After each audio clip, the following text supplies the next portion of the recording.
बहुत extensively operate किया है नॉर्थ ईस्ट में और मुझे पता है कि वहाँ पे कैसे एम्बुशेस होते हैं जिसमें पूरे के पूरी पार्टी को साफ कर देते हैं। एब्सोल्युटली।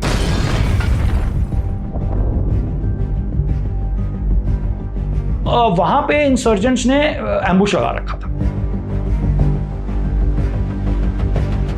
और एक रोड बैंड आया जिसके ऊपर उन्होंने नीचे आईडी लगा रखी थी। तो जैसे ही गाड़ी उस आईडी के ऊपर से आई,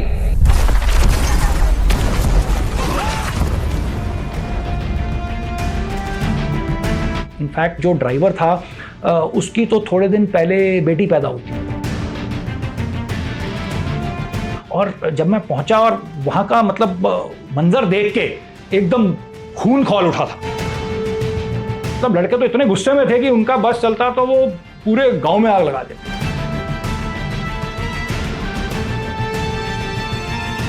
it was a well planned intelligence based operation. Tank को king of the killing zone कहा जाता है।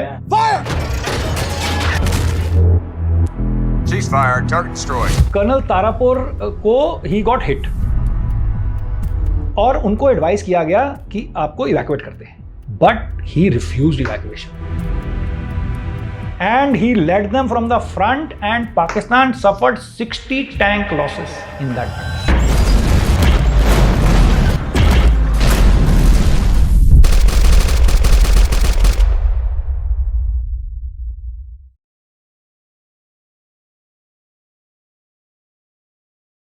जय हिंद and welcome to monks and warriors. जरा सोचिए कि एक असम राइफल की यूनिट नॉर्थ ईस्ट में, मैं उस जगह का नाम नहीं लूँगा, एक पेट्रोल पार्टी जंगल के बीच में मूव करती है और उनके ऊपर एम्बुश किया जाता है। यूनिट के लगभग 8 से 9 जवान कैजुअल्टी हो जाते हैं। नेचुरल रिएक्शन क्या होगा? यूनिट उस स्टेट से किसी दूसरे स्टेट में मूव करने वाली थी बिकॉज उनका टेन्योर वहाँ पर पूरा हो चुका था। लेकिन इस यूनिट ने हिम्मत नहीं हारी, इस यूनिट ने अपना मोराल डाउन नहीं किया। It is one of the best unit and मैं गर्व के साथ कह सकता हूँ कि उस यूनिट में मैंने खुद सर्व किया। इनफैक्ट यूनिट ने रिक्वेस्ट करी हायर हेडक्वार्टर्स में कि उनके मूव को डिले कर दिया जाए ताकि जिन लोगों ने काम किया उनके साथ हिसाब बराबर किया जा सके, एक मैसेज कन्वे किया जा सके। यूनिट ने ऑपरेशन प्लान किया, इंटेलिजेंस गैदर करी गई और एक चक्रव्यूह रचा गया। और आगे जो हुआ वो हम सीधे बात करेंगे कर्नल अमित इसर सेना मेडल से, जो उस ऑपरेशन का और उस यूनिट का हिस्सा थे। कर्नल अमित एक सेकंड जनरेशन आर्मर्ड ऑफिसर हैं, तो हमने इस एपिसोड में उनसे टैंक्स और आर्मर्ड वॉरफेयर की भी बात करी है।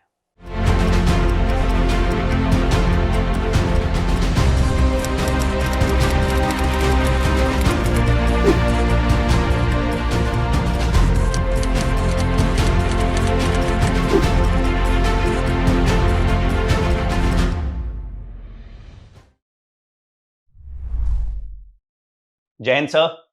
जय हिंद Kaushal. Welcome to monks and warriors. और आपके लिए तो सर मतलब मैं कहूँगा कि वो कहते हैं ना कि घर वाले हो आप। Same unit sir 23 Assam rifle and अपनी यूनिट का कोई भी अगर मिलता है, कोई आता है, तो मतलब इससे ज़्यादा खुशी की और कोई बात नहीं हो सकती है। इनफैक्ट मैं 9 से 11 में था तो हम कभी साथ में सर्व तो नहीं किया यूनिट में, बट आपके बारे में मैंने बड़ा सुना सर।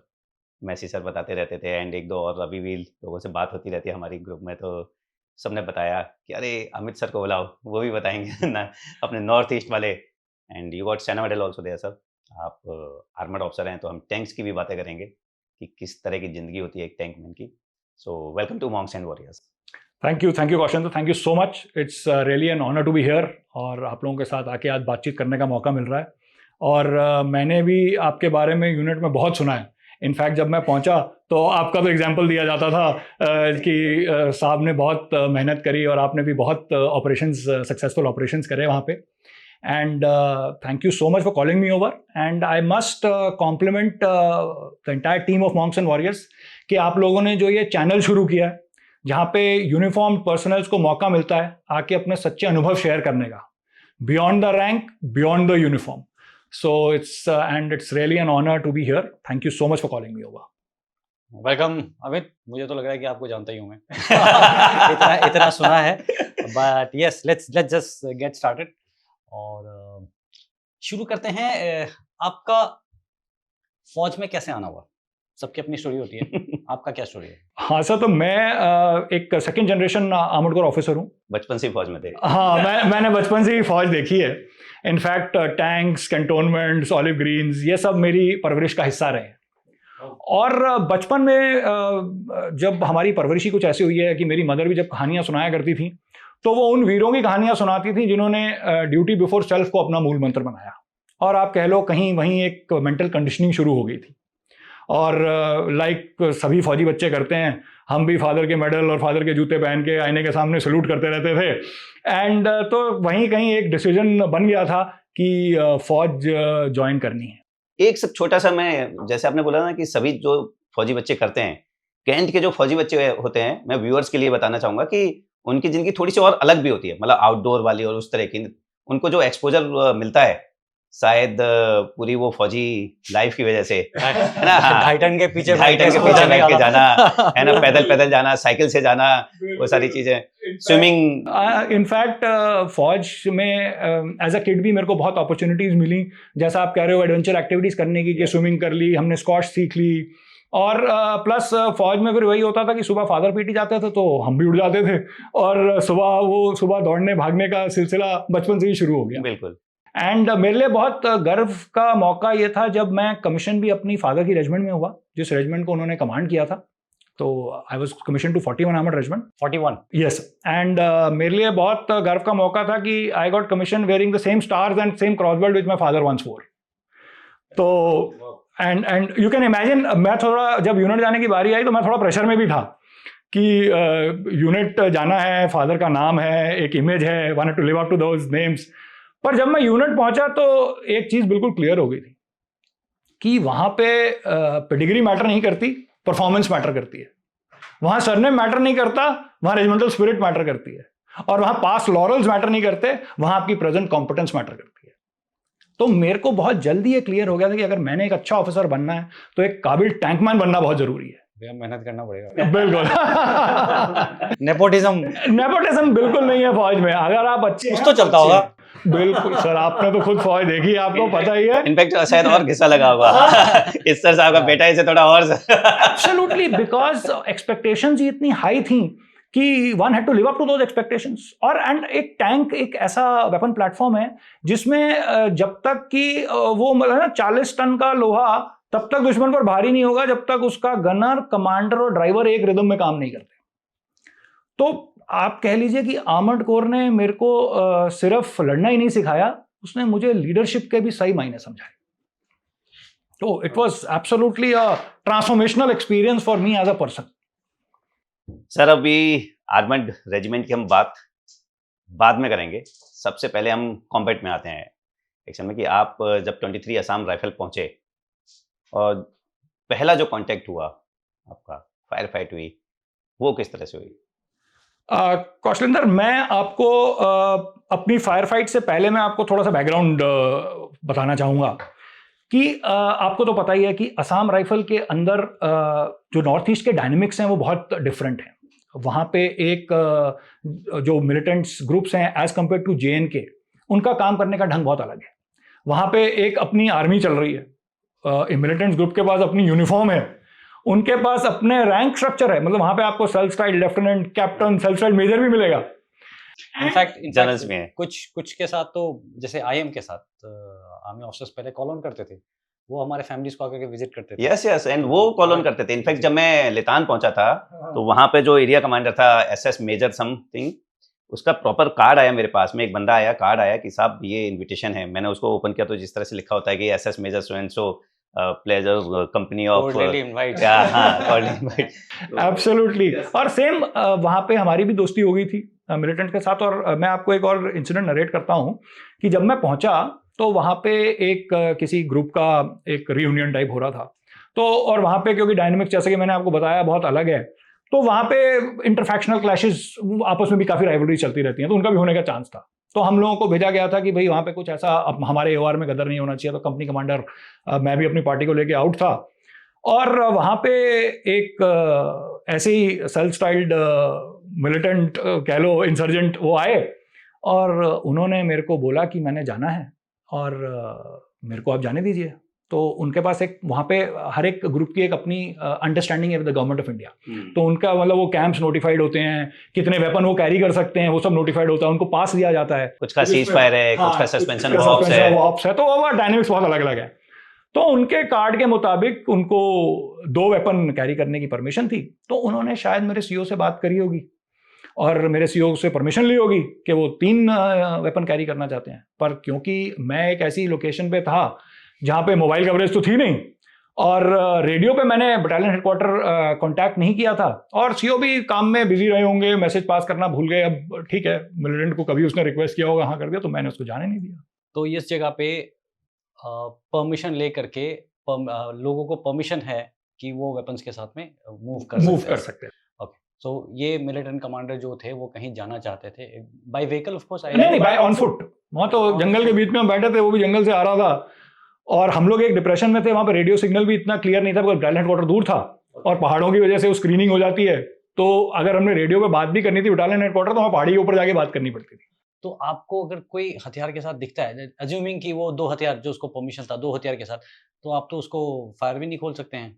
नहीं, अब वही है ना, वहां पे वही तो मैं बताना चाह रहा हूँ कि वहां के डायनेमिक्स इतने अलग हैं कि आप बिना पॉजिटिवली आइडेंटिफाई करे आप किसी को फायर नहीं कर सकते। बिकॉज वहां पे एक ग्रुप है, उसका जैसा कौशलेंद्र बोल रहे थे कि सस्पेंशन ऑफ ऑप्स है कि उसके साथ ऑपरेशन नहीं होंगे, किसी के साथ कोई और सीज फायर अरेंजमेंट है। तो जो नॉर्थ ईस्ट का वो इन्वायरमेंट है, ऑपरेशनल इन्वायरमेंट, वो बहुत सेंसिटिव है, बहुत लेयर्ड है, बहुत डायनेमिक है, इट कीप्स चेंजिंग। आप बंदा देखो फिर लिस्ट ये तो वो वाला है, वो वाला है। तो जब तक जैसे उसने बोला कि मेरी आपके सीईओ से बात हो चुकी है, तो मैंने कहा ओके। फिर अब जब सीईओ का नाम लिया है तो फिर मैंने कहा अब तो एफर्ट करना पड़ेगा। अगर सीईओ ने कमिटमेंट दी है तो ऑब्वियसली फिर मैंने अपने रेडियो ऑपरेटर को लेकर मैं ऊपर गया और मैंने सीईओ से बात करी। तो सीईओ ने बोला उसको जाने दो और वो चला गया।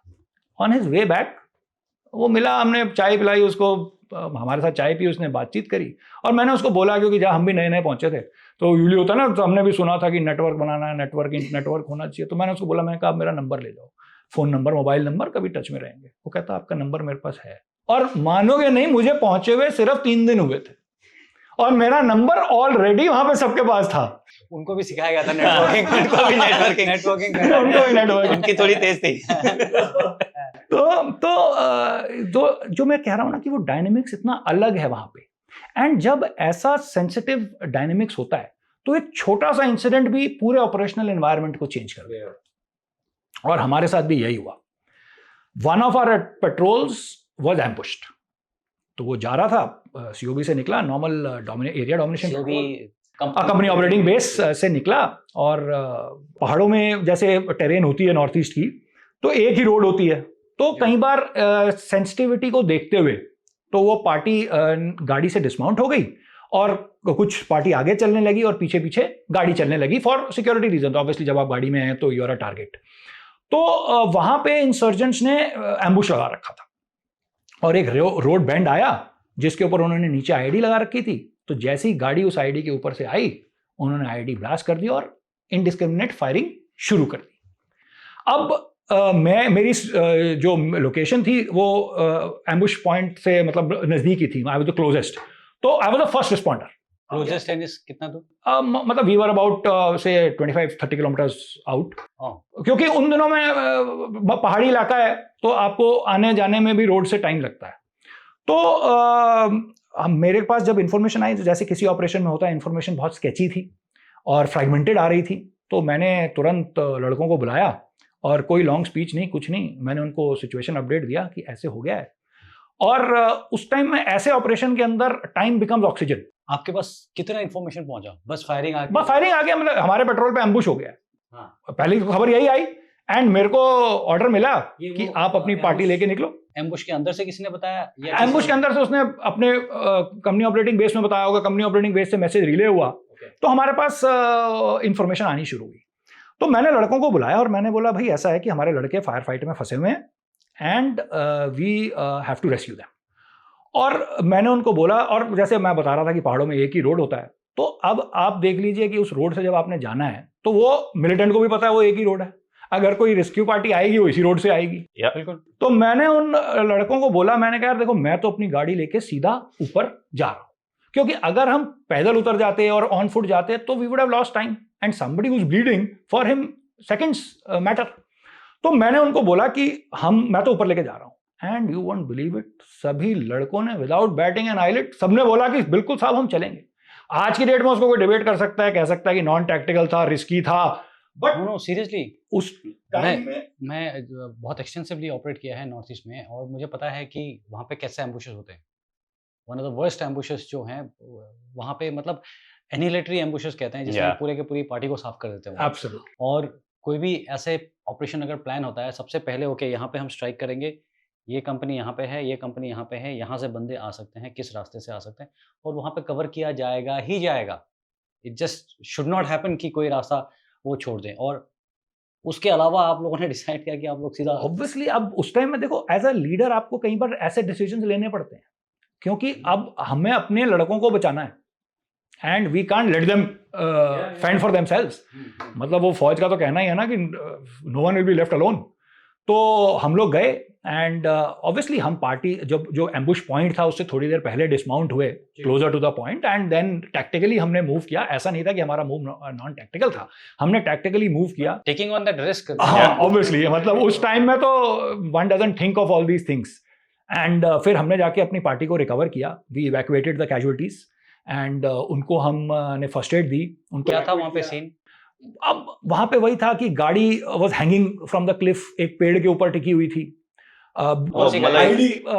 वो टाटा 407 गाड़ी जो नॉर्थ ईस्ट के अंदर अच्छा खासा हैवी ब्लास्ट था। हैवी ब्लास्ट था, मतलब एक गाड़ी को उसने पूरा ऊपर ग्राउंड से उछाला और क्लिफ में एक वो पेड़ के साथ जाके अटक गई।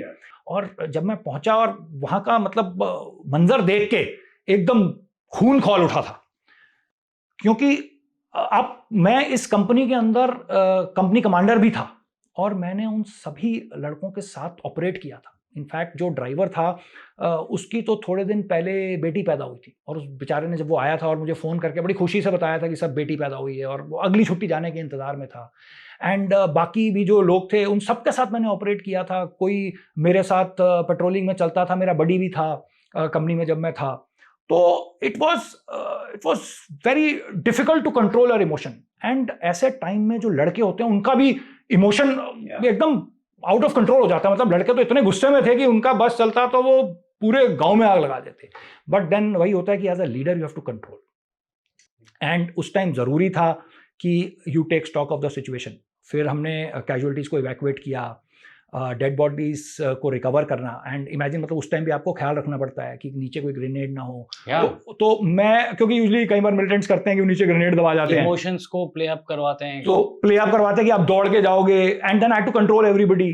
तो पहले मैंने क्योंकि हमारे ऊपर कुछ रिटेलिएटरी अटैक ना हो जाए तो वहां पे जाके लड़कों को साइट करना एंड देन फिर मैंने एक एक को रिकवर किया। इनफैक्ट मैं खुद ही एक दो लड़कों को लेकर गया और खुद ही मैंने रिकवर किया, because that time you have to control the situation because the tempers are running very high, emotions are high and उसके बाद हम लोग वहाँ से कैजुअलिटी इवैक्यूएट करने के बाद मैं कंपनी ऑपरेटिंग बेस में भी गया और वहाँ पे भी एक बहुत गंभीर सा माहौल एंड ऐसे सिचुएशन में फिर आपको लड़कों को फिर मैंने इकट्ठा किया कंपनी ऑपरेटिंग बेस में और उनको फिर मैंने ब्रीफ किया एंड उस टाइम में इट इज़ वेरी इंपॉर्टेंट कि आप सबका मोरल लिफ्ट करें, because it should not happen कि एक नुकसान के बाद दूसरा नुकसान और हो जाए, बिकॉज उसमें चांसेस बहुत ज़्यादा और कई बार ये भी हो जाता है कि लड़कों में डर बैठ जाता है।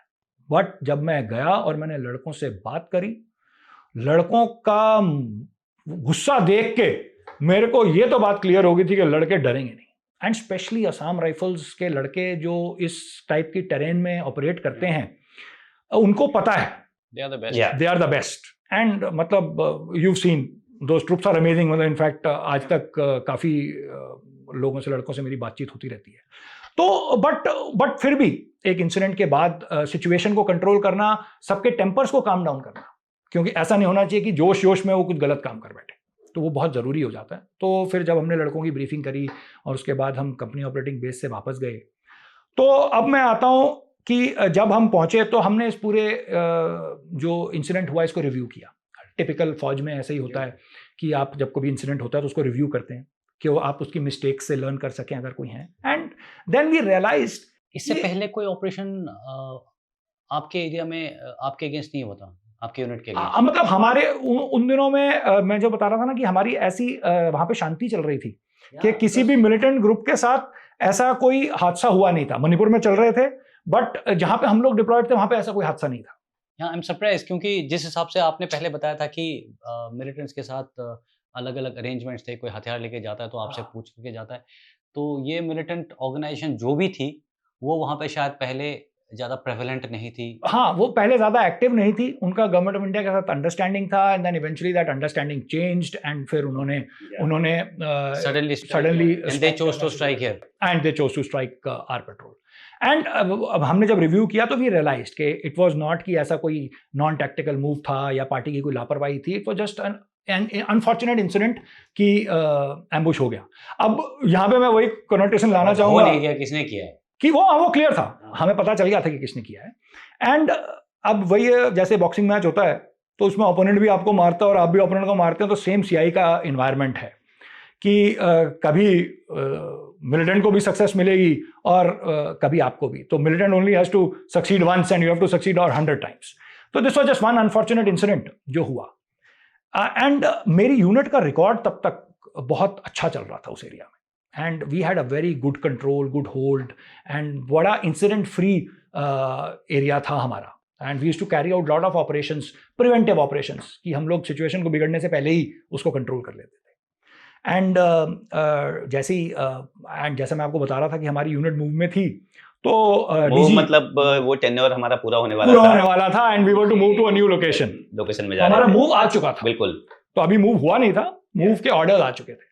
एंड शायद जो ये मिलिटेंट्स हैं कश्मीर में भी और नॉर्थ ईस्ट में, ये बड़ा कॉमन वो है कि वो देखते रहते हैं कि अच्छा इस यूनिट का टेन्योर पूरा होने वाला है, मूव वाला है, तो वो इंडक्शन जब होता है, जब यूनिट आती है नई नई और जब जाने वाली होती है, तो 2000 टाइम जब मैक्सिमम स्ट्राइक करने की कोशिश करते हैं, ताकि आप चले जाएंगे तो वहाँ पे जो रिवेंज वाली कार्रवाई है वो ना हो पाए, आपके पास टाइम नहीं बचेगा। एब्सोल्युटली। तो हमारे पास भी डीजी असम राइफल्स ने विजिट करी, और I still remember that briefing room very clearly. मैं था, सीओ ब्रीफ कर रहे थे, एंड पाठक सर सीओ थे। हाँ, brigadier Tarun Pathak the CO. In fact वो ब्रीफ कर रहे थे और डीजी को ब्रीफ किया, एंड उसके बाद डीजी को भी जब उन्होंने पूरा इंसिडेंट सुना और जब उन्होंने रिपोर्ट्स चेक करी, तो ही वाज आल्सो कन्विंस्ड कि ऐसी कोई गलती पेट्रोल की नहीं थी, it was just an unfortunate incident that happened. So on when he was about to move, he just told my CO कि yeah just pep the boys up, and आप कुछ बोलना चाहेंगे? एंड मेरे सीओ ने तुरंत बोला कि आप हमारा मूव डिले कर दीजिए, I want to apprehend the perpetrators. अब आप देखिए, he didn't say I want to kill, he didn't say I want to neutralise, he didn't say I want to eliminate, he said I want to apprehend the perpetrators. ये बताता है एक professional army, एक soldier, that is what differentiates a soldier from a gunman. गुस्सा था बिल्कुल, determined थे बिल्कुल, बट तहश में नहीं थे। And DG immediately agreed, and अगर कोई एप्रीहेंड बोल के फिर बाद में किल कर दे तो नहीं वो तो ग्राउंड की सिचुएशन वो तो ग्राउंड की सिचुएशन के ऊपर, ग्राउंड की सिचुएशन पे डिपेंड करता है ना। जैसे वो टैक्टिक्स में कहते हैं ना, it all depends on the ground. तो वो हर टैक्टिक्स किताब में जो लिखी जाती है उसके नीचे एक लाइन होती है कि the ground situation will dictate. Sir मैं एप्रीहेंड करना चाहता हूँ, पर ये तो मर गया। म्यूचुअल फंड की तरह की टर्म्स एंड कंडीशंस एंड तो फिर शुरू हमारा हुआ एक और दौर इंटेलिजेंस गैदरिंग का। We activated our intelligence grid, and हम लोग मतलब आप देख लीजिए कि पूरी बटालियन ही, एवरीबॉडी एक्टिवेटेड देयर ग्रिड, मतलब सभी जवान, जेसीओ, ऑफिसर, हर एक आदमी अपने अपने लेवल पे। And it was so heartening to see कि कल को ना, मतलब कोई छोटा सा जवान भी, 2 साल की सर्विस वाला भी आके, साहब मैं कल वहां गया था, वहां पे मैंने ऐसा देखा, मतलब he was every little piece of information was being fed. And हम लोग सीनियर लेवल पे हम लोग मैंने भी अपने सोर्सेज को एक्टिवेट किया। एंड कई बार तो आज जब मैं सोचता हूँ तो हमने ऐसे ऐसे काम करे जो आज सोच के लगता है कि उस टाइम में हमने कैसे कर लिए। इमेजिन सीआई वाला इलाके में जहाँ ऑपरेशन चल रहे हैं, हम 2 लोग एक बाइक के ऊपर एक सोर्स से मिलने जा रहे हैं, बिकॉज सेम यही एरिया में, हाँ इसी एरिया में। बिकॉज देखो, अब यू हैव टू अंडरस्टैंड, आप लोगों ने इतना बड़ा एक ऑपरेशन, आप लोगों ने तो सर्व किया है इन इलाकों में, कि ट्रस्ट जो है वो सैंडबैग के पीछे हर बार नहीं बनता। या कई बार आपको ग्राउंड पे जाना पड़ता है, आपको सोर्स को इतना कंफर्ट करना पड़ता है कि उसको भी आपके ऊपर विश्वास हो जाए कि you are also equally willing to take that risk for him, तभी वो आपके साथ आपके लिए काम करेगा। और हमने कभी भी अपने सोर्स को एक्सपोज नहीं किया, कभी भी हमने उसको किसी भी तरीके का डेंजर में नहीं होने दिया। भाई जो हमारे लिए काम करता है उसके लिए हमने पूरी उसको प्रोटेक्शन दी। और हमारा इतना अच्छा पहले भी इंटेलिजेंस ग्रिड था, इसके बाद तो और इतना रोबस्ट हो गया था कि ब्रिगेड एवार में कहीं भी कोई इंसिडेंट होता था तो हम लोगों को भेजा जाता था इंटरोगेशन करने के लिए, क्योंकि we started understanding the pattern, the linkages, the dynamics, we could read between the lines जिसको कहते हैं ना, तो हमारे में वो हमें पता चलने लग गया था। और मैं ये कहना चाहूँगा कि नॉर्थ ईस्ट में जो आम पब्लिक है वो भी काफ़ी इन मिलिटेंट ऑर्गेनाइजेशन से आप कुछ कह लो कि परेशान है। तो नॉट एवरीबडी सपोर्ट्स देम, और बहुत लोग ऐसे भी हैं जो डिफेंस फोर्सेस को, सिक्योरिटी फोर्सेस को सपोर्ट करते हैं, and he was one of them, and he was a very motivated chap. मतलब आप उसको देख के, उसको मैं कई बार बोलता था कि तू फौज में भर्ती हो जा, बट उस बेचारे की एज ज़्यादा हो चुकी थी, तो उसने यही बोला कि साहब मैं भर्ती नहीं हो सकता पर मैं फौज के लिए काम जरूर करूंगा। बिकॉज उन्होंने भी बचपन से यही फायरिंग, शेलिंग, उनके भी सगे संबंधी इनका शिकार हुए हैं। तो वहां पे कुछ अब जैसे जैसे और थोड़ा सा टाइम अभी चेंज हो रहा है, काफी लोग भी अब इन मिलिटेंट ऑर्गेनाइजेशंस को ज्वाइन नहीं कर रहे। यंग जनरेशन जो है वो आजकल मेहनत करने में बिलीव करती है, and he was one of them. बाकी हमारा पॉडकास्ट देख करके फौज के लिए भर्ती होते हैं। एब्सोल्युटली, ये बहुत जरूरी है एक्चुअली कि आजकल की पब्लिक को पता चलना कि ये आज़ादी कितनी मुश्किलों से मिली है और कितना मुश्किल है इस आज़ादी को मेंटेन करके रखना। I often say that the flag doesn't fly high because of the wind. It flies high because somewhere someone chose nation before his own comfort. तो वो है। एंड तो coming back to the operation, तो हमें खबर मिली, इसने बताया कि एक ऐसे इंफॉर्मेशन है कि इस मिलिटेंट ग्रुप के लोग एक एरिया में आएंगे। सो दैट एरिया वाज काफ़ी जंगल का एरिया था along the Indo Myanmar border, तो वहाँ पे उनके आने की इनपुट थी। तो हम लोग डेली का हमारा काम था, काफ़ी पार्टीज लॉन्च होती थी, तो जिस दिन उनका आने की इनपुट थी उस दिन भी हमने अपनी रूटीन एक्टिविटीज। आपके एओआर के अंदर ही था? हमारे एओआर के अंदर ही था, हमारे एओआर के अंदर ही था। बट इस ऑपरेशन का हम लोगों ने किसी को भी ज़्यादा इन्वॉल्व नहीं किया। It was only a selected few, CO, मैं, 2IC, और हमारे सीओ और हमारे 2IC कमांडेंट किशन रावत, वो काफ़ी सीजनड, वो असम राइफल के ऑफिसर थे और काफ़ी सीजन थे। एंड सीओ तो जैसे कि कौशलेंद्र ने बताया, ब्रिगेडियर पाठक, सेना medal, he was again a very seasoned soldier, and बहुत एक्सपीरियंस था उनको काउंटर इंसर्जेंसी का, और उनकी गाइडेंस के नीचे मैंने भी CI में ऑपरेट करना सीखा, एंड मेरा भी एक बहुत अच्छा नेटवर्क बन गया था under their guidance.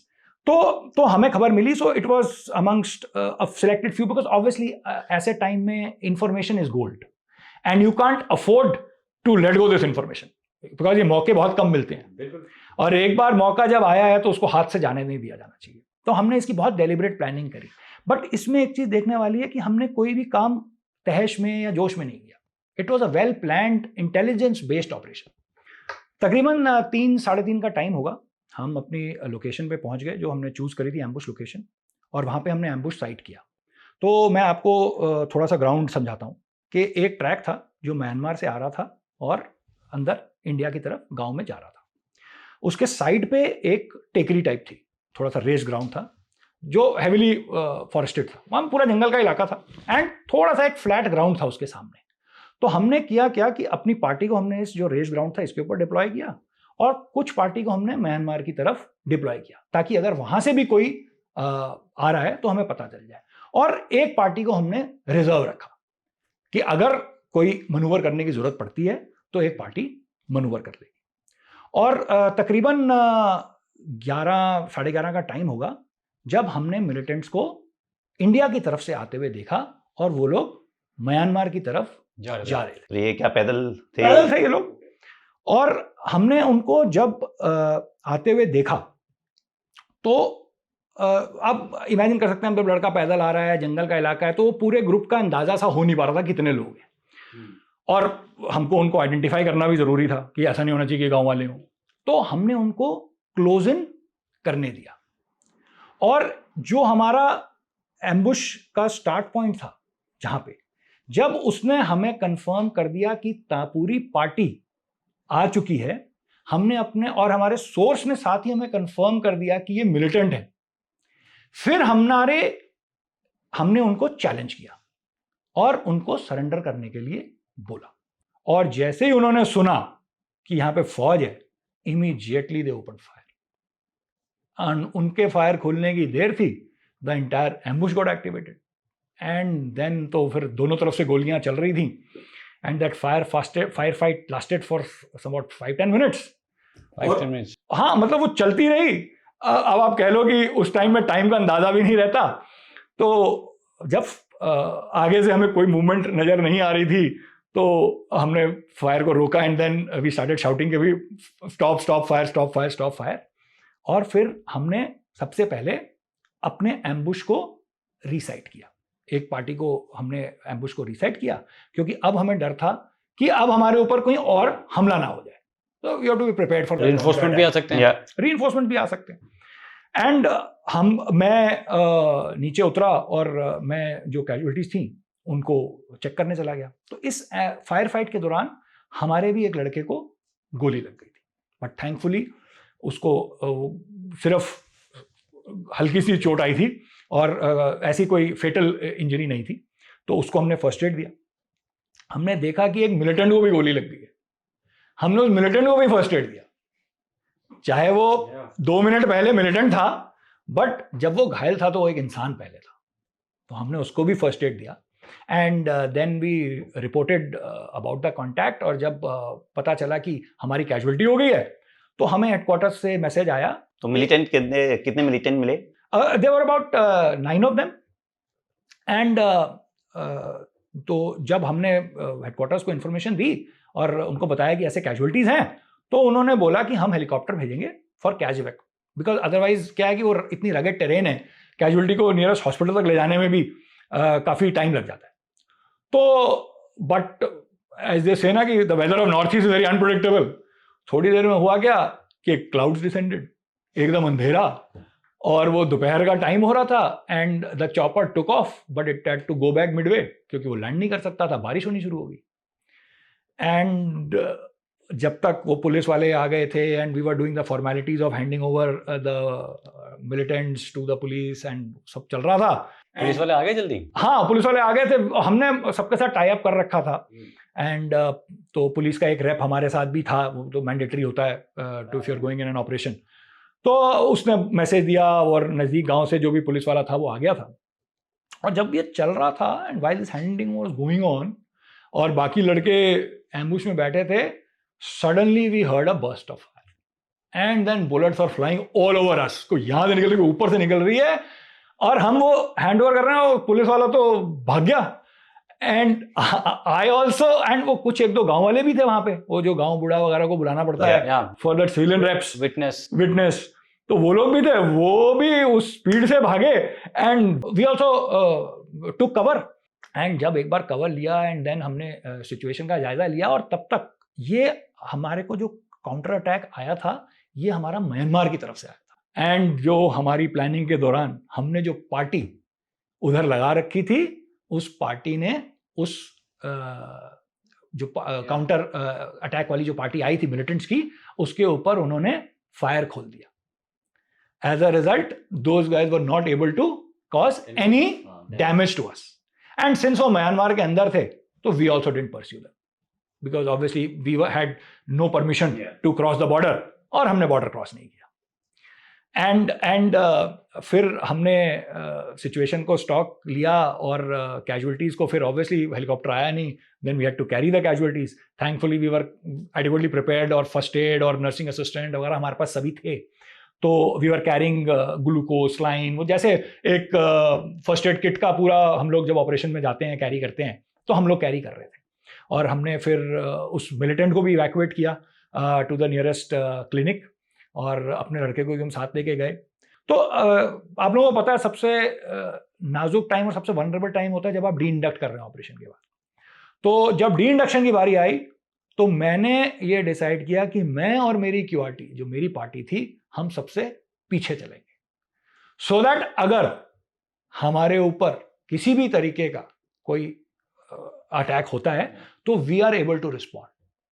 And attack पीछे से आएगा, वो पीछे से ही आएगा जिसने आना है। और मतलब आगे भी हमारी पार्टी चल रही थी, हमारे दूसरे पार्टी कमांडर थे और हमने डी इंडक्ट किया। एंड उसके बाद जब हम बेस पर पहुंचे एंड जैसा कि सिस्टम होता है कि फौजियों को जैसा सिखाया जाता है कि अपने घर पे नहीं बताना और कुछ नहीं, और हमने भी अपने घर पे नहीं बता रखा था।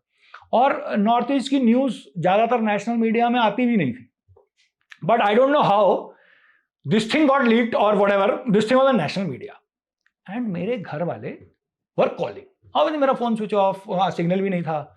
और जैसे ही रात को 1:30-2 बजे जब हम पहुँचे सिग्नल एरिया में, तुरंत मेरा फ़ोन बजा और वहाँ से मेरी सिस्टर का कॉल था कि तू कहाँ है। तो मैंने कहा क्यों, क्या हुआ? तो उन्होंने बोला हमने न्यूज़ देखी। मैंने कहा कोई बात नहीं, सब ठीक है, हो गया। ऑब्वियसली बिकॉज आपको सिखाया जाता है कि फोन के ऊपर कोई, बट मैं यह बताना चाहूंगा कि एक फौजी के लिए, एक फौजी तो आगे है बट उसके पीछे उसका परिवार पूरा जो त्याग करता है वो भी आपके व्यूअर्स को एक्चुअली जानना बहुत जरूरी है कि फौजी तो सरहद पे है बट उसके पीछे उसका पूरा परिवार एक सैक्रिफाइस कर रहा है। वो हटे नहीं होंगे वो टीवी के सामने से। एब्सोल्युटली। तो that is how we closed the loop. And बदला कह लो या अपनी ड्यूटी कह लो, अपने एप्रीहेंड नहीं किया, उन्होंने हमारे पे फायर खोल दिया। जैसा कि मैंने आपको बोला था कि ग्राउंड की सिचुएशन डिक्टेट करती है, हमने उनको मौका पूरा दिया था सरेंडर करने का, बट उन्होंने सरेंडर नहीं किया। तो और सेल्फ डिफेंस में तो हमें फिर फायर, एक्चुअली मैक्सिमम टाइम क्या होता है कि उनको लगता है कि फायर करेंगे और शायद भाग जाएं। या बट अमेजिंग ऑपरेशन, अमेजिंग। इसके बाद सो आप लोग मूव आउट हो गए वहां से या उसके बाद ऑपरेशंस कंटिन्यू रहे? नहीं, उसके बाद हमारा 1-2 महीने बाद मूव आ गया था हमारी date, and then the battalion move to the new location और मेरी भी पोस्टिंग आ गई थी। और मैं इसी एरिया से इंश्योर करके कि मेरी बटालियन ठीक से डी इंडक्ट हो जाए और नई लोकेशन के लिए मूव कर जाए, मैं भी अपनी पेरेंट रेजिमेंट वापस पोस्ट चला गया। सो वापस आप फिर अपने टैंक में वापस आ गए?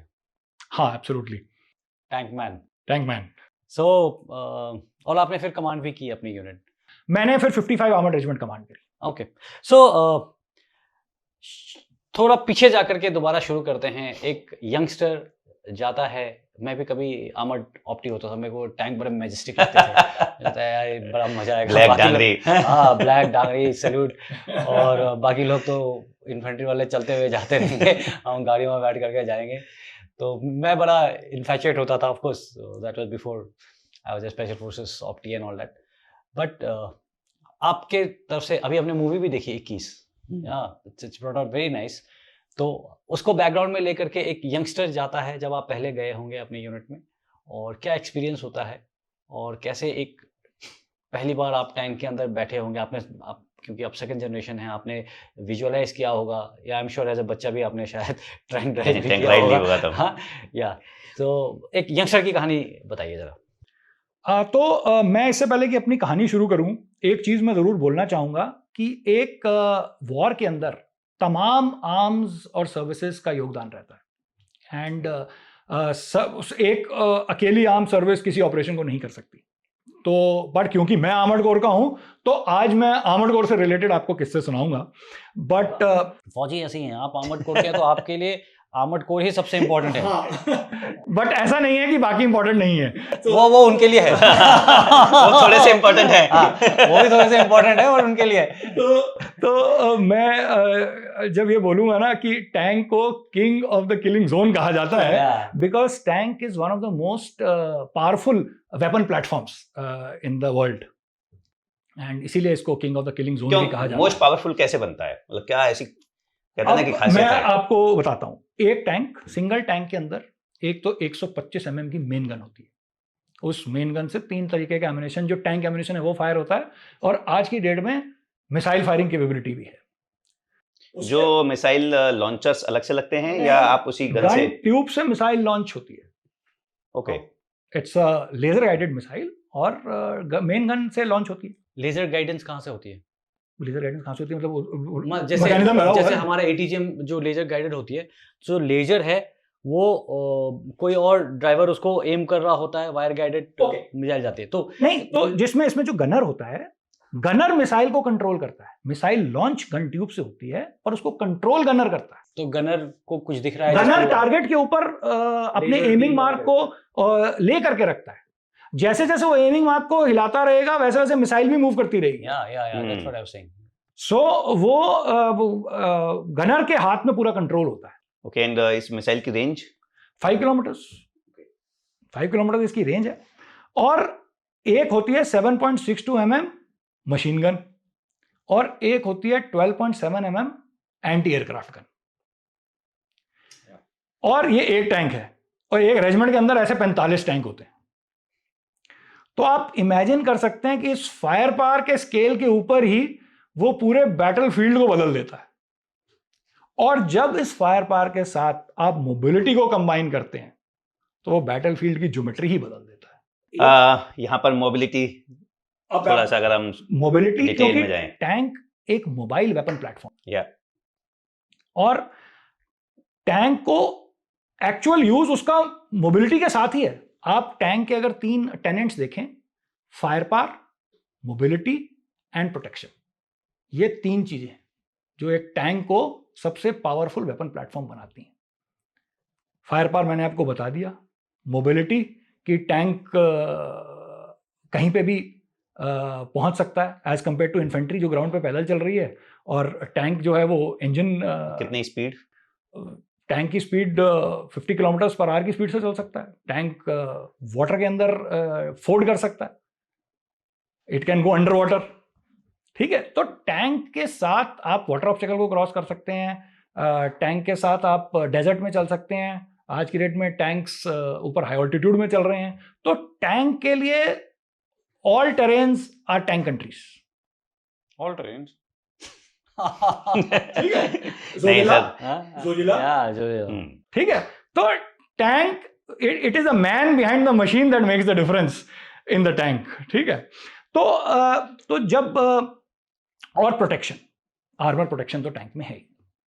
तो जब ये जो टैंक की जो लड़ाई होती है, ये एक बहुत ही फ्लूइड बैटल होती है बिकॉज ऑफ इट्स मोबिलिटी। कि टैंक का जो टैंक कमांडर होता है, अब अगर आप देखिए एक आर्मर्ड रेजिमेंट 6 से 8 किलोमीटर की फ्रंटेज पे ऑपरेट करती है। तो आप इमेजिन कर सकते हैं कि ये 45 टैंक इस 6 से 8 किलोमीटर के एरिया के अंदर डिप्लॉयड है। तो एक टैंक कमांडर एक टाइम में उसका नक्शा 100 किलोमीटर का करीब कवर करता है, हंड्रेड्स ऑफ किलोमीटर्स कवर करता है। एंड बाकी आर्म्स एंड सर्विसेज के अंदर क्या होता है कि आपकी कमांड जो होती है वो आपके वॉइस कंट्रोल में होती है। If not voice control, at least नजरी मिलाप में तो है ही। पर टैंक के अंदर आप अपनी पूरी कमांड को कंट्रोल कर रहे हैं रेडियो सेट के ऊपर। रेडियो सेट में एयर टाइम लिमिटेड है, कंफ्यूजन की कोई स्कोप नहीं है, क्रिस्प बोलना है और क्लियर बोलना है। दुश्मन भी सुन रहा है। खैर आजकल तो सीक्रेसी वाले रेडियो सेट्स आ गए बट हैं। अगर जैमिंग हो जाती है या इस तरह से होता है अब फिर? जब जैमिंग हो जाती है तो यहां आपकी ट्रेनिंग, हमें ट्रेनिंग दी जाती है कि कैसे जैमिंग के थ्रू ऑपरेट करना है। हमें हमारी battle drills and procedure set हैं। इसीलिए एक आर्मर्ड रेजिमेंट के अंदर ट्रेनिंग बहुत इंपॉर्टेंट रोल प्ले करती है, क्योंकि आपको, और दूसरा है मैन मैनेजमेंट।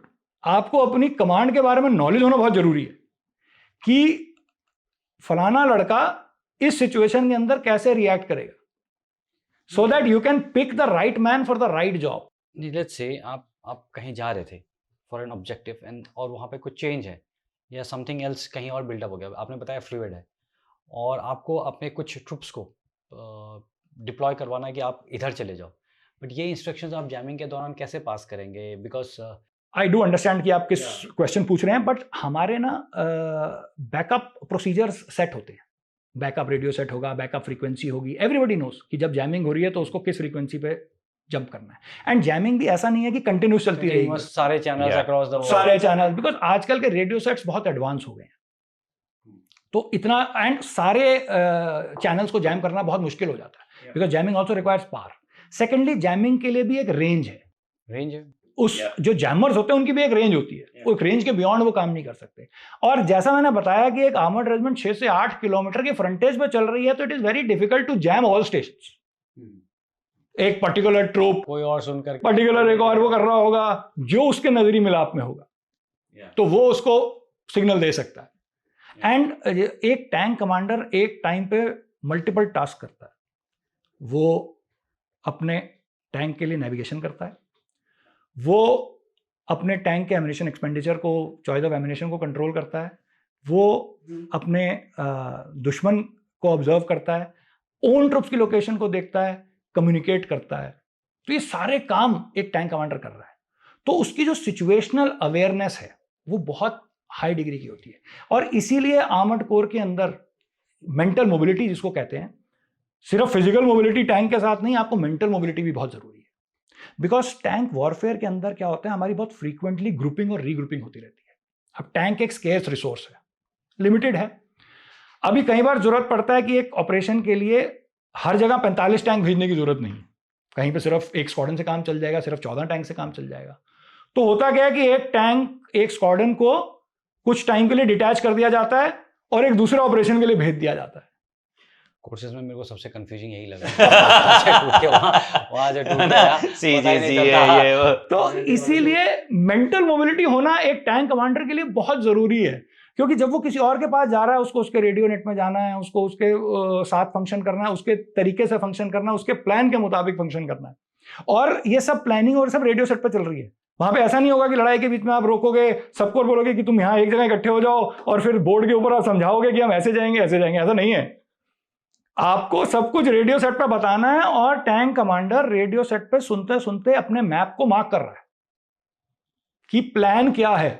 चलते हुए टैंक में वो उसका सस्पेंशन कितना अच्छा होता है ये प्रैक्टिस के साथ आपको आ जाता है।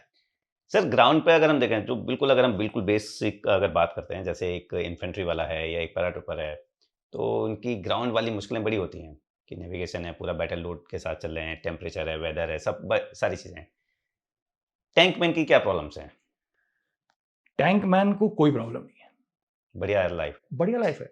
शुरू में आपको लगता है, बट थोड़ी देर में ना आपकी बॉडी यूज्ड टू हो जाती है। हम भी यही बोलते थे, पता है सर, जरा आर्मर्ड वाले मजे करते हैं जो जब आप साथ में अपने इन्वेंट्री वाले को देखते हो जो पैदल चल रहा है और आप टैंक में साइड से जा रहे हो, तो आपका कोर्समेट जरूर बोलता है कि यार तू मजे ले रहा है। बट वो ये है कि हर एक आदमी को दूसरी तरफ मजे लगते हैं, बट ऐसा नहीं है। टैंक के अंदर भी गर्मी बहुत हो जाती है।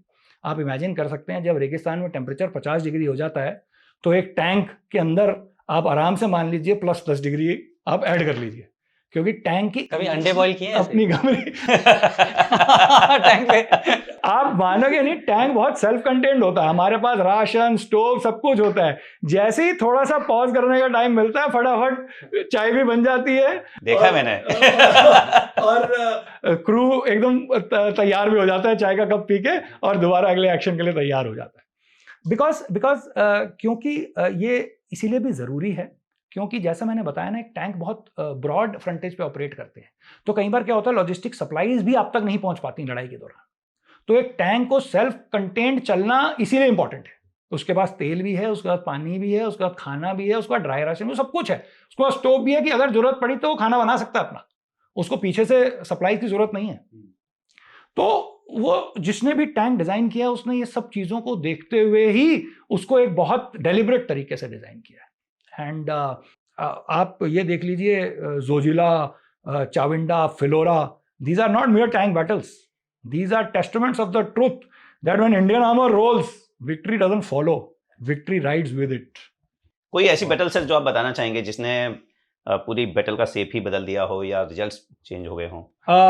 मैं आपको बैटल ऑफ चाविंडा और फिलोरा के बारे में बताऊंगा, जो 1965 में हुई थी।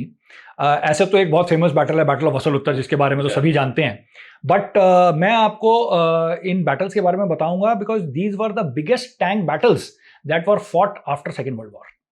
ऑल्दो 71 में भी हुई, बट 65 में it was the biggest, till 65 it was the biggest tank battle. And इसमें 17 Poona horse was being commanded by Colonel A.B. Tarapur, Paramvir चक्र।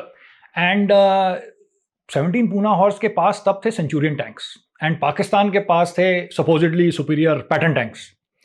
तो इसको पूना हॉर्स को टास्क मिला था to capture Phillora. And colonel Tarapore, जब मैंने बोला ना एक टैंक कमांडर की पहचान होती है mental mobility and to use the manoeuvrability power of the tank, तो he decided not to attack frontal. उन्होंने प्लान किया कि वो रियर से अटैक करेंगे फिलोरा को। And he attacked Phillora from the rear, enemy was caught by surprise, ये दुश्मन आ कहां से गया। And the tank battle was so fierce कि Pakistan had to actually retreat and go to a place called चाविंडा which was further in the depth, and they had regrouped there. So during Battle of Philora, Colonel Tarapur को he got hit, and उनको हाथ में shrapnel injury हो गई थी, और उनको advice किया गया कि आपको इवैक्यूएट करते हैं, but he refused evacuation. And उन्होंने बोला कि मैं अपनी रेजिमेंट को छोड़ के नहीं जाऊंगा, मैं अपने बॉयज को लीड करूंगा। एंड उनके साथ जिन्होंने लड़ाई लड़ी है वो उनको भगवान मानते हैं लड़के, और वो उन बताते हैं कि उन्होंने अर्जुन की तरह लड़े थे वो, कि colonel Tarapore being a commanding officer, he was standing in the cupola and leading his man in the fire fight right from the front. Standing in cupola, cupola में बाहर खड़े होके, एंड उनको देख के the entire regiment got encouraged and motivated. Obviously अगर आपका leader आगे चल रहा है तो सवाल ही नहीं उठता पीछे से कोई पीछे मुड़ जाए या कोई आगे जाने के लिए मना कर दे। And he led them from the front, and Pakistan suffered 60 tank losses in that battle. And eventually जो चाविंडा में जब वो आर्मर रिट्रीव कर गई थी जो पाकिस्तान की, and they had regrouped there, and seeing an opportunity, colonel Tarapore pushed the regiment to Chawinda, and he attacked in Chawinda in the same breath. And in Chawinda his tank got hit again, and this time it was fatal. But Colonel Tarapur की last wish थी that he should be cremated in the battlefield, and he was cremated in Jasoran. He says I want to be cremated here where I led my regiment, and he was cremated in Jasoran. And people or the legends and the मतलब आप पढ़ते हैं जब books में तो लिखा जाता है कि even Pakistan had stopped firing that time, जब उनका क्रिमेशन चल रहा था, the mark of respect. And he was awarded the Paramvir Chakra, and he is I can say a benchmark इन आमडगोर की, वो एक स्टैंडर्ड अलग है। बिल्कुल। तो आप जो मैं कह रहा था ना कि आप ये देखिए कि पाकिस्तान के टैंक सुपीरियर थे, but it was the man in the turret that made the difference. So it is always the man behind the machine which makes the difference. And चाहे आपका इक्विपमेंट कितना भी सुपीरियर हो, अगर आपको उसको यूज करना नहीं आता, उसको एक्सप्लॉइट करना नहीं आता, तो कभी भी आप विक्ट्री नहीं अचीव करेंगे। बिल्कुल सर। इनफैक्ट अगर मैं सेपरेट नोट पे बोलूँ तो 1965 की जो लड़ाई थी वो पाकिस्तान को शायद बहुत महंगी पड़ी, बिकॉज असल उत्तर में उन्होंने लगभग 100 टैंक्स खोए जिसे ग्रेवयार्ड ऑफ पैटर्न बोलते हैं। देन ये दोनों जो लड़ाइयाँ हुई जो आपने बताई, इनमें भी 60 और 30 90 लगभग 200 टैंक्स उनके एक ही 1965 की लड़ाई में बर्बाद हुए। एब्सोल्युटली। आप देखिए पाकिस्तान को हमेशा ही नुकसान हुआ है इंडिया के साथ। जब जब उन्होंने लड़ाई लड़ने की कोशिश करी है उनको कभी फायदा नहीं हुआ है। तो आई think that is the essence of a professional army, कि हम लोग की ट्रेनिंग हम इतनी सुपीरियर है कि equipment obviously matters, but then the training matters more. Training ऐसा जज्बा है जवान से लेके ऑफिसर तक का। अगर जैसे आपने बताया कि तारापुर सर जख्मी होने के बाद में भी चलते गए, एक ऑब्जेक्टिव कैप्चर हुआ, उसके बाद उन्होंने बोला कि डेप्थ वाला भी लेंगे, तो वहां तक बढ़े, तो वो जज्बा भी है। एब्सोल्युटली। तो कुछ अभी प्रेजेंट डे टैंक बैटल्स की बात करते हैं। अभी कितना रेलेवेंट है द टैंक मैन? नो मतलब आई एम श्योर सबके लिए अपना प्लेस है, कैसे आप एम्प्लॉय करते हैं उसकी बात अलग है। With the drones coming in, अभी जैसे रशिया यूक्रेन की वॉर हम देख रहे हैं, तो इसमें से मेजर लेसन्स क्या ले सकते हैं how can we do things differently? अभी कुछ अलग करने की जरूरत तो पड़ेगी with the drones and all, with the technology. देखो सर, मैं बताता हूँ कि रशिया यूक्रेन वॉर मैं भी फॉलो कर रहा था, एंड काफ़ी दुनिया ने बोला the days of tanks are over, कि अभी ड्रोन आ गए हैं, ये आ गया। बट अगर आप अब देखें तो आई फील कि रशिया यूक्रेन वॉर के बाद टैंक्स इररिलेवेंट ही हुए हैं, ज़्यादा पावरफुल हो गए। पावरफुल है। अब मैं बताता हूँ कैसे।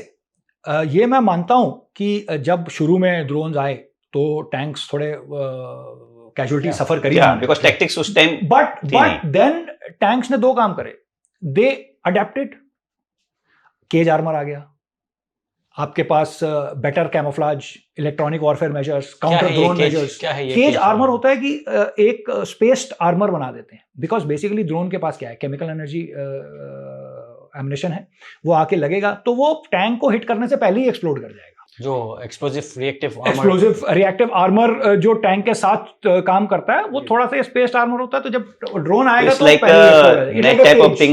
जो आप लोगों ने देखा होगा, इनफैक्ट रिपब्लिक डे परेड में भी आपने देखा होगा, इस बार कुछ टैंक्स के ऊपर एक केज टाइप लगा हुआ था। एंड दूसरा, आर्मर्ड कोर ने क्या किया कि उन्होंने अपनी टेक्निक्स, टैक्टिक्स और प्रोसीजर्स चेंज कर लिए। अब ड्रोन्स को इंटीग्रेट कर लिया गया है विद द टैंक्स। अभी जो हमारी फॉरवर्ड रिकॉनेसेंस है, उसकी कैपेबिलिटीज इंप्रूव हो गई हैं। हमारे पास काउंटर ड्रोन मेजर्स आ गए हैं, and it has happened all across. And usually ये हमने हिस्ट्री में भी देखा है, जब भी एक नया वेपन सिस्टम आता है ना, तो एक वो दौर आता है जिसमें काफी लोग बोलेंगे कि ये गेम चेंजर है और अभी तो सब चेंज हो जाएगा। बट उसके बाद क्या होता है कि आपके उसके काउंटर मेजर्स भी साथ में आ जाते हैं, फिर आप अपने आप को उसके लिए अडेप्ट भी कर लेते हैं, उसको इंटीग्रेट कर लेते हैं, और फिर वो बैलेंस वापस रिटर्न आ जाता है। तो इट्स अ साइकिल कि नया इक्विपमेंट आएगा, फिर आप उसके काउंटर मेजर्स आएंगे, फिर आप उसको इंटीग्रेट करेंगे, और फिर वो बैलेंस दोबारा आ जाएगा। और अभी भी यही हो गया। आप रशिया यूक्रेन वॉर में आप देखिए, दोनों कंट्रीज ने अपने टैंक्स को डीकमीशन तो नहीं किया। आज भी जब बिल्ट अप एरिया को क्लियर करना है, कौन चाहिए? टैंक चाहिए। आज भी फोर्टिफाइड डिफेंसेस को अगर क्लियर करना है, कौन चाहिए? टैंक चाहिए। तो मैं तो कहूंगा कि जब टैंक इन्फेंट्री, आरटी, एयर के साथ एडवांस करता था, और अब ड्रोन और जुड़ गए हैं उसके साथ, तो वो और पावरफुल हो गया। हाँ, रशिया यूक्रेन वॉर के बाद एक चीज जरूर चेंज हुई है कि जो सिंगल डायमेंशनल वॉरफेयर है वो ऑब्सोलीट हो गया। अब multi dimensional warfare, integrated arms concept, ये सब अब वही आर्मी सक्सीड करेगी जो अडेप्ट करेगी, जो नेटवर्क रहेगी, और जो अपने आप को चेंज करेगी। So I think after Russia Ukraine war the shift that is happened is कि अब लोग ज्यादा कंबाइंड आर्म्स कॉन्सेप्ट के ऊपर काम करना शुरू कर दिया। So tanks will always be remain relevant. जब तक लड़ाई जमीन की रहेगी, तब तक टैंक रेलेवेंट रहेगा, because a drone can see the battlefield visually, give you information, but a tank can dominate the battlefield. क्योंकि डोमिनेट करने के लिए आपको बूट्स ऑन ग्राउंड जरूरी है, और जहां बूट्स ऑन ग्राउंड होंगे वहां आर्मर होगा, जहां इन्फेंट्री जाएगी वहां आर्मर साथ में जाएगा ही। सो जो अपने स्पेस्ड आर्मर बताई, ये तो सिर्फ प्रोटेक्शन है, पर अगर आपको ड्रोन को न्यूट्रलाइज करना है, उसको डिटेक्ट करना पड़ेगा आपको, और उसके अगेंस्ट मेजर्स लेने पड़ेंगे। एंटी एयरक्राफ्ट वेपन तो है, but visibility I think that is going to be a challenge, कि आपको दिखना चाहिए, तो you will need radars to detect a drone. Yes, so देखो, जब आर्मर्ड रेजिमेंट, जैसे मैंने बताया ना, कंबाइंड आर्म्स कॉन्सेप्ट, तो जब आर्मर्ड कॉलम मूव करता है तो उसके साथ अपना एयर डिफेंस कवर होता है, उसके साथ सब कुछ, आरटी, एयर, सब कुछ साथ चलता है। तो आजकल मैंने वही बोला ना, combined arms concept is what will succeed. And जब आपके पास कंबाइंड आर्म्स कॉन्सेप्ट है, तो आप देख सकते हैं कि ड्रोन्स बिल्कुल इफेक्टिव नहीं रहेंगे। जैसे ही रशिया ने और यूक्रेन ने अपनी टैक्टिक्स चेंज करी हैं, अब आजकल कहाँ सुनने को मिलता है कि ड्रोन्स ने टैंक्स के ऊपर इतना डैमेज कर दिया। शुरू में जरूर हुआ था, but then they adapted to the change in tactics. तो you have to change with the changing time, so you have to evolve. और हमारी टैंक रेजिमेंट्स उसके लिए तैयार हैं। हमारी टैंक रेजिमेंट बिल्कुल इसके लिए तैयार हैं। आजकल फौज के अंदर इन चीज़ों के ऊपर डिस्कशन चल रही हैं, और हम लोग रोज़ पढ़ रहे हैं और देख रहे हैं किस हिसाब से प्रोक्योरमेंट चल रही है। And our army is definitely moving in the right direction, and we have proved it in op Sindoor. So we are definitely on right track. FPV drones जो फर्स्ट पर्सन व्यू वाले हैं, उनका क्या है, उनका काउंटर? सर काउंटर तो है, but I think एक नई टेक्नोलॉजी है और हमारे लिए सही नहीं होगा कि हम इस प्लेटफॉर्म के ऊपर उसके ऊपर डिस्कशन करें. बट आई कैन से कि हाँ, Indian army has a answer to it and they will never be successful against Indian Armored Corps, at least. And sir, coming to like Indian Armored Corps and Pakistan, तो मैं equipment और उसकी अगर बात करूं तो how good we are?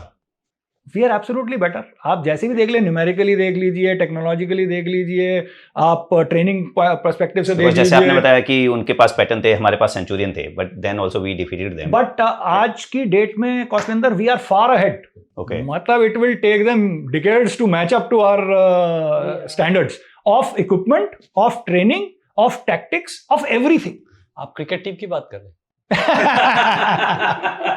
Cricket team में भी उनको उतना ही एफर्ट डालना पड़ेगा जितना उनको फौज के अंदर डालना पड़ेगा.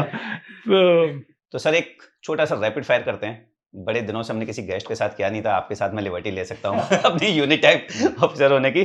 सो शुरू करें सर? बिल्कुल सर. सबसे इंटरेस्टिंग कहानी जो आपने बताया ना कि आप आंटी आपको स्टोरी सुनाती थी, तो सबसे इंटरेस्टिंग कहानी जो आपको अभी तक याद हो या इंस्पायर कराओ? Shivaji, the epitome of bravery. Desert exercise या काउंटर इंसर्जेंसी ऑपरेशंस? जब आर्मर ऑपरेशंस हैं तो डेजर्ट, जब काउंटर इंसर्जेंसी है, फौजी हर लोकेशन में अपनी नौकरी करता है. तो जहां सरकार हुक्म देगी हम काम करने के लिए तैयार है. अब शॉक एक्शन या silent domination? Shock action. Commander seat या planning table? Commander seat, decisions clear होते हैं. रेडियो डिसिप्लिन या physical presence? Physical presence. I always love to lead from the front. But tankman radio discipline में ज्यादा भरोसा करते हैं. नहीं, दैट्स कंप्लीटली ओके. हंटर या किलर? हंटर के बाद किलर. फियरलेस या फियर मैनेज्ड? फियरलेस. या लेगेसी या identity? Identity which upholds the legacy. ये बीच वाला नहीं चलेगा. दोनों ये भी sir, I have lived it. I have made my own identity and while upholding my dad's legacy. So I have lived it. Yeah. Now you have to choose one, discipline या motivation? Discipline. उसके साथ motivation अपने आप आ जाता है. Yeah. ये किसने बनाया है?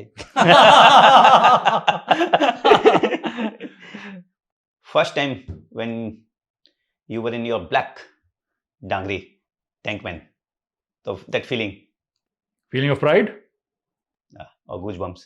Definitely goosebumps. Till date आप बोल रहे हैं अभी भी मेरे को goosebumps आ रहे हैं because I miss that. I definitely miss that. Mess night या field night? Field night. Armoured वाले बहुत मेस नाइट भी एंजॉय करते हैं. फील्ड नाइट्स इक्वली एंजॉय करते हैं. After the days hard work it's a well deserved gathering and then you go over your anecdotes of the entire day and just pull each other's leg, है ना, कि भाई तूने tank में ऐसे किया और तूने टैंक में वैसे किया. So it is definitely more fun. पहली बार जब किसी एनसीओ या जेसीओ ने आपको चेक किया है, टोका, और किस चीज के लिए?